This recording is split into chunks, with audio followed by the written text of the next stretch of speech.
A step parenting expert, Chris Burns. Women's mindset coach and stepmom, Chris Burns. Welcome to the Step Parent Podcast.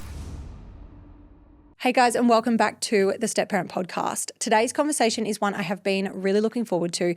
Joining me is Kristy Zimmer, a psychologist who has spent decades working with step parents navigating the realities of blended family life.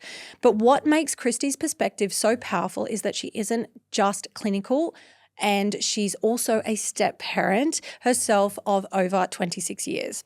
She understands the loyalty binds, the guilt, the burnout, the complicated dynamics, and the complicated dynamics that can come with co-parenting, high conflict personalities, and supporting children with ADHD, or simply the emotional challenges. Kristy works at the intersection of lived experience and psychology, helping step parents create boundaries, protect their well-being, and stay grounded in family systems that can feel incredibly complex. I'm really excited to unpack this conversation today. Welcome to the Step Parent Podcast, Kristy. Hi, Chris. Thanks for having me. You are so welcome. I am really keen to unpack all of the things with you. So to dive straight in, but also to simply remind my community that hey, yes, you're a psychologist, but you are also very human. Mm-hmm. Tell me something that you've had to admit to yourself as a stepmama that you really didn't want to own, but knew if you didn't, it was going to cost you. That I haven't always got it right. As a psychologist, you like to think, or at least you like to try to do the best that you can and always make informed, rational decisions around your step parenting. Yeah. And you don't always do that because you're a human and emotions come in. Yeah. And sometimes you can be triggered by biological parents' behaviour, etc. And it's admitting that you don't always get it right, but being able to admit that to your stepchildren. Yeah, and show that level of accountability to them as well. I think that's a big piece in the step parenting experience, something that my husband and I are really, really working on still with our own little two. We've got two of our own, 7 and 5, and then my girls are now year 10 and year 9. And something that we're still adapting to is saying sorry, being accountable when we fuck it up. I think absolutely. All parents should, we're step parents or not, right? Yeah. And it's a hard pill to swallow when you think you're getting it right at the time. Yeah. And then later you're like, oh, okay, I think I need to be accountable to this, and teaching them that as a human, right? It's one of the best things you can do as a parent and a step parent is to let your children know that you make mistakes too. And then they learn from that it's okay to fail and try again and take responsibility and know that and own it. Yeah, 100%. So diving right into, I was about to say our session, this episode, oh my goodness, diving right into this episode. You've been both a psychologist and a step parent for over 2 decades. From your perspective, what's the biggest misconception people have about the role of a step parent? That we don't really do anything, that we don't love the kids like they're our own. It's not possible, no. Right? Yeah, I completely agree with that. In my experience, particularly, I went through something when I had my son that looked like I thought it was baby blues because I'm like, I didn't get the overwhelming love thing that everyone said that I would have. And it wasn't until I was able to accept that, oh no, I already had love. I already loved really, really hard. Yeah. There was capacity for more love, but it didn't feel different at the time for me. Yeah. No, people often think, oh yeah, you're just the step parent, and they don't actually understand the concept of the step parent, and that is you do everything that a parent does with your stepchildren, but it's sort of not seen. Yeah, I agree with that. On TikTok recently I had a bit of a piece of content that went mini viral, we'll call it, and I had a lot of negative comments, which is so fun. It's, no skin off my nose, but a lot of them were, you're not their real parent. And okay, so when I contribute financially, emotionally, physically, spiritually, what am I? Yeah, that's right. Run me through that, because I make so many sacrifices and I work so hard, and I always have. So what does that make me? And I'm not looking to say, yes, by legal terms, of course, I'm not their legal parent. I understand that. But in the role and in the impact and the influence, I believe that I am. And they see me as that. Yeah. When you start seeing your partner, it's very important to understand that if they have children, you're accepting that person with their children as a package. Yeah. And it's just not your partner. No. You know, you have to accept their kids. Mm-hmm. And being able to sort of ease yourself into your partner's life so the kids get used to you and just not jumping in straight away because they're confused too. Yeah. You know, Absolutely. It's different at different ages as well. Like I was very lucky in the fact that my boys were 2 and 6 when I first met them. Great, yes. So they were little and they really didn't understand, you know, well, they don't really remember me not ever being there. Great. But, yeah, I think as a step parent you do all those things but you don't get seen and you don't get acknowledged. Like you're the one that goes to the parent-teacher meetings and picks them up, you know, from their sport or takes them there and cheers them on and hears them when they're having their own issues, when they're sick.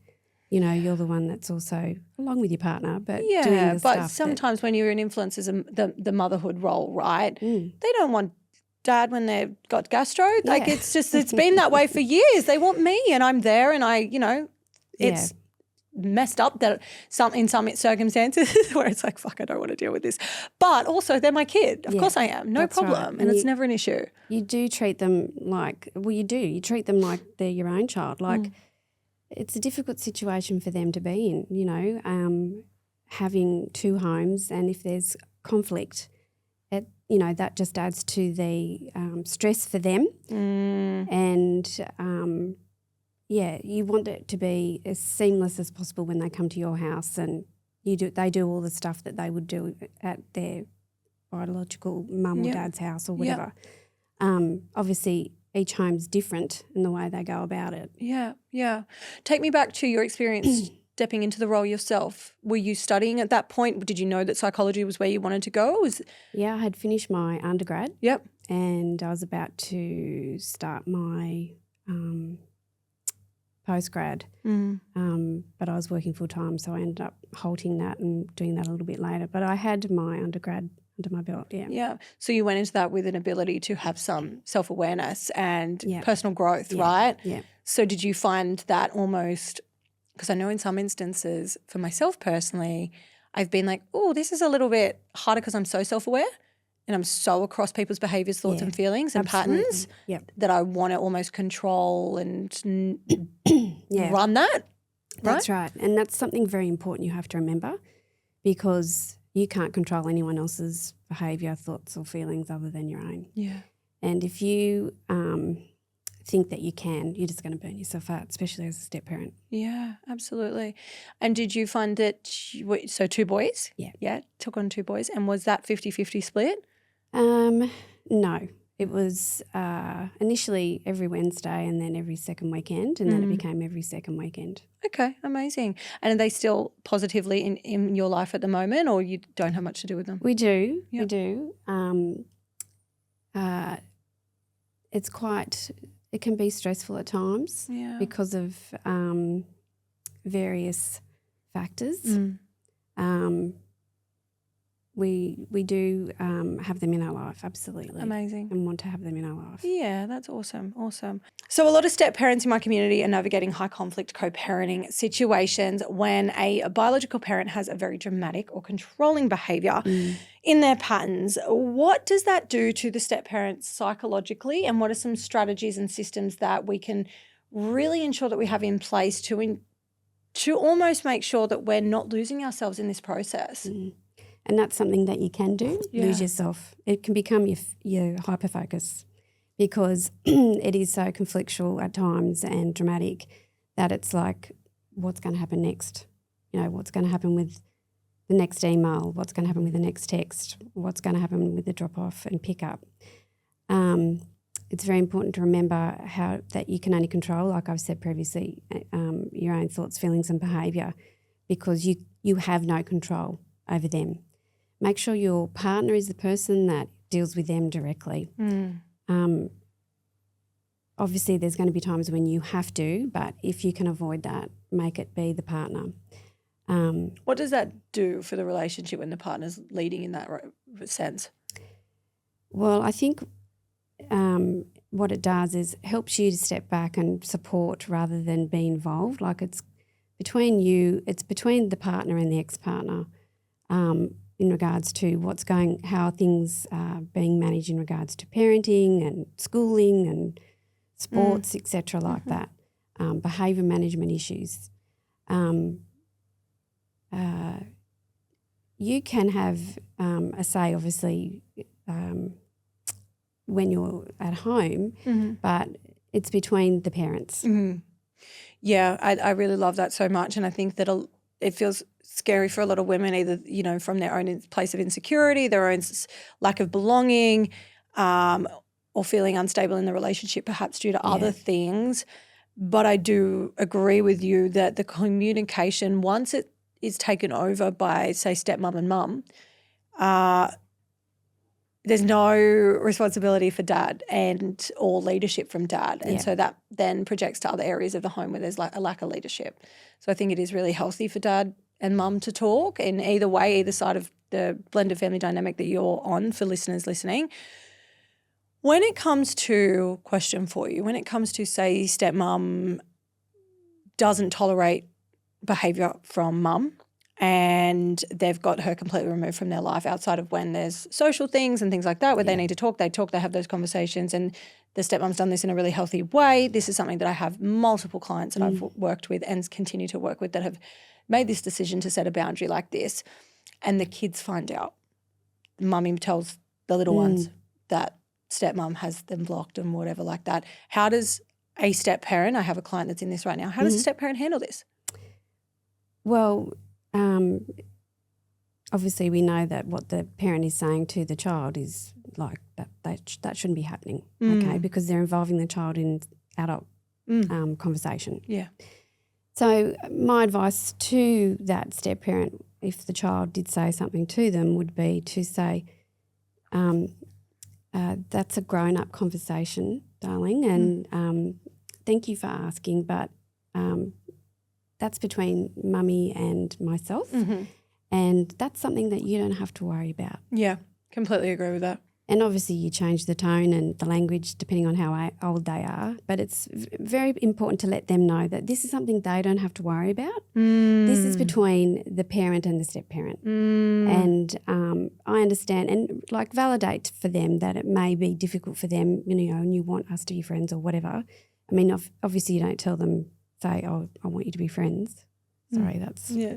No. Can we? Yeah, no, that's fine. That out? That's fine. Can we just continue? Yeah. So you validate what they're saying, and let them know that they've been heard. And yes, that would be difficult for you to hear that, but that's something you don't need to worry about. It's just between mummy and me. Yeah, perfect. I love that answer so much.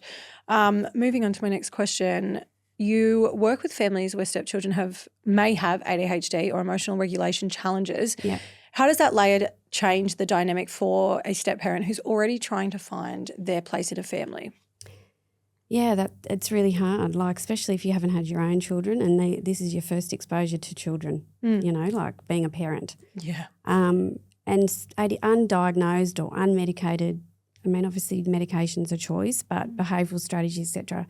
If you're not on the same page when it comes to ADHD, that's going to create issues from the get-go. I would advise learning as much as you can about if it is ADHD, how it presents, what it can look like, why kids might be dysregulated the way they are. Have they had a really tough day? Have they been masking it? Have they been trying to hold it all together and they've got home, they feel safe, and that's why they're sort of losing it? Is it because, they haven't eaten properly, or there's always, is it because they're too hot? There's lots of reasons why kids with ADHD might sort of have a meltdown or lose it. Kids will do the right thing given the opportunity, and it's about understanding where they're coming from. I'm not saying it's not tough. Of course it's tough. Yeah. You have days that are really difficult and you yourself are going through really tough things, and it's really hard for you to manage dysregulation when it's next level. But it's just identifying that this is really hard for this kid, and what can we do to try and make this a little bit easier for them? Now, if you're struggling yourself, you need to own that and realise that, okay, I'm not having a good time with this at the moment, and remove yourself from that situation and let the parent, the actual biological parent, deal with that. Mm. You know, I don't encourage step parents to be the disciplinarian or anything like that. That is not your role, okay? And this is why it becomes difficult, because it's like, oh, I do all these other things like make the sandwiches and whatever, but, you know, when the child is, dysregulated or not necessarily being doing things that you've asked them to do, you know, this is not your job, okay? Maybe have a conversation like between yourself and your partner, and sitting the kids down and letting them know that, you know, that if there's any issues, that when dad gets home or when mum gets home or whatever, you have a chat with them, and, you know, they need to then have a chat with you. Yeah. It's the key is communication and educating yourself around kids that are dysregulated, whether it be ADHD, you know, are oppositionally defiant. What's going on for them? Why are they doing this? Why are they behaving one way with one parent and then another way with another parent? Sometimes it's because there's boundaries. You guys have boundaries. Other times it's because there's no boundaries at the other house, you know. You guys are the adults, okay? And this includes teenagers as well. The main thing for children is that they feel safe. And you're not always going to get it right, and neither are they, especially the kids. Like, their brain's still developing. It's about letting them know that they can come to you regardless of what's, you know, they've done or said or whatever, and that they're still going to be loved. Yes. It's not conditional, and that includes when they're, you know, not made great choices, etc. Yeah, I love that so much. What would you say, example, mum thinks child has ADHD and is getting them medicated? Yep. And since medication, child is completely withdrawn, quiet, numbed, essentially, and dad disagrees strongly, doesn't have ADHD, busy little boy, first, 5 years of living has been very, very traumatic with very toxic fueled relationship between mum and dad, separated, both moved on. There's been other adults in that child's life. Yeah. Mum's dead set, nope, can't handle him, he's out of control, blah, blah, blah, blah. Dad's like, he doesn't need it. So takes it consistently at mum's, doesn't take it at dad's. Yeah. Well, where do you start with that one? So did the paediatrician diagnose the child? Did the psychologist, and then they went to a paediatrician/psychiatrist? I think both parents need to be involved in the diagnostic process from the get-go. Can't just be one parent. And whoever made the diagnosis needs to take into account that traumatic background as well. Is it trauma or is it ADHD? Correct. You know? Correct. And, where you're on iPads for 4 hours an afternoon at one house and you're outside playing at the other house, there's going to be a difference in behaviour. Yeah, that's right. And you need the professionals to observe and have an awareness to asking those questions. Yeah. And I think that it's a duty of care as well not to be medicating, a child. But obviously there's been enough things that have been played out to ensure, and I wouldn't know who would be right in the circumstance, right? It's not my kid. But it's just an interesting thing to have. What a difficult thing to go through as co-parents, first of all, to be so strong in your mindset of, no, I'm right, no, I'm right. But then the person that's caught in the middle is the one that's already going through enough change, difficulty and struggle in their little life, but now has medication playing its role as well and impacting diet and wanting to eat, sleep routines, all the things. And that's where the parents need to get out of their ego, and it's not about them, it's about the child. Completely agree. And, even if you are highly conflictual parenting, like with each other, you guys don't like each other, you don't want to be in the same room with each other. It's not about you. It's about your child. You need to get over yourself, to put it mildly, to be able to do the best for that child. Absolutely. Couldn't agree with you more on that. And, if the child is diagnosed with ADHD, and that's what it actually is, like as parents, you need to come to some type of agreement around whether you choose to do medication or not. when I talk to parents, whether they be step parents, biological parents, in regards to medication, I mean, I don't prescribe medication, but, it can be the difference between sometimes a good decision and a poor decision and them learning at school. So educate yourself around medication. It can be life-changing for people that have ADHD. Yeah. But obviously this is your own personal decision, but you need to work together for the benefit of the child. Yep. Love that. Completely agree. I think that's a really intentional and positive takeaway for step parents listening, and, maybe they can share that with their partners to get that message across, because it is something that you can't control all of. And whilst you need to be assertive and have authority and, be leading the home that you're in, there's an element of compromise. And what does that look like? And how can that be supporting the child, not you, whether you're a step parent or parent?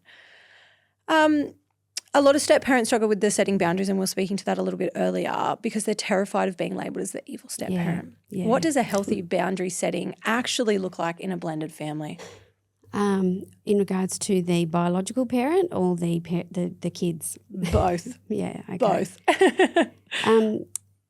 As the step parent, you're not there to be their parent, and this is why the role's so tricky. You're you do everything that a parent does, but you sort of don't have the societal authority of a parent, if that makes sense. So the boundaries are like, the kids know that if they don't do what they've been asked, etc., and it is an issue and it's an ongoing issue, that the kids know that you will have to, as the step parent, speak to their dad or their mum and sit down and sort of ask, why, and work out strategies to try and going forward, so those sort of things don't happen. I mean, you've also got to ask yourself, why is this child not respecting you? What's happening? So, and then when it comes to boundaries with the biological parent, and if it's conflictual and dramatic, it's like what I said, you've got to be like this grey rock. Don't be emotional. Be respectful. Try and minimise contact as much as you can. Let the ex-partner and the partner, your partner, do all the conversation, do all the back and forth when it comes to negotiating things, etc. And don't be emotive, because that's just going to create more drama, because people that are like that anything to add to the fire, if that makes sense. 1,000%. I'm not sure if you've been watching MAFS this season, but my, the ability that these women have to add fuel to a fire is like it's a dopamine hit for you. Yeah. You might not gamble, you might not do drugs, you might not watch porn, you might not do all these major traumatizing things to your brain, but you're doing it with drama and chaos, and some people thrive in chaos. They do. And it's such a form of self-sabotage, because it's like, things are going well, I'm going to fuck it all up, and I'm going to send everything crazy and chaotic because I feel safe in that, because I was raised in that. That's right. Right? And it's such little girl, little boy wounds that they need to go and neutralize and stabilize themselves in a healthy way. Go and do the work. Go and see a therapist. Whatever that looks like. Like, you're in a different field to myself, but they both equally complement each other in really healthy ways.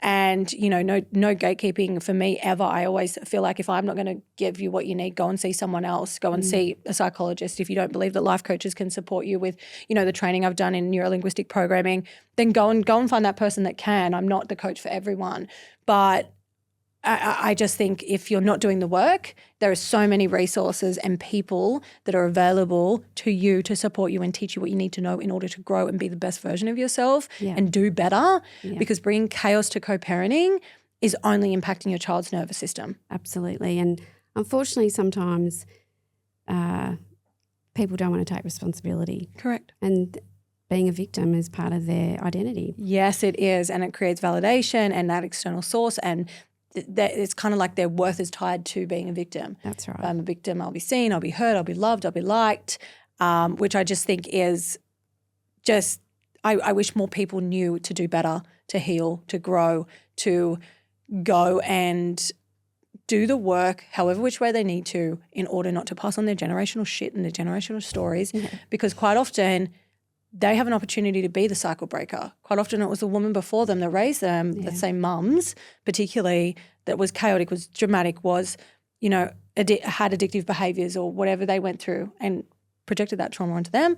And now they think, because they're not gambling, drinking, drugs, whatever else was in their childhood, they think that they're not bringing that to their child, but they are, because they're bringing the drama and the chaos, because it's a dopamine and a validation chase, right? And I just think the more people that we can spread this message to around, start the work, engage with help. Yeah, but the problem is, unfortunately, people who have personality disorders in that dramatic cluster don't necessarily see themselves as the issue. Yes, correct. And they often present to therapy because of depression and anxiety, not because of their personality. Correct. One thing I read a while ago was a good mother is always the actual good mother will always question herself whether she's being a good mum, right?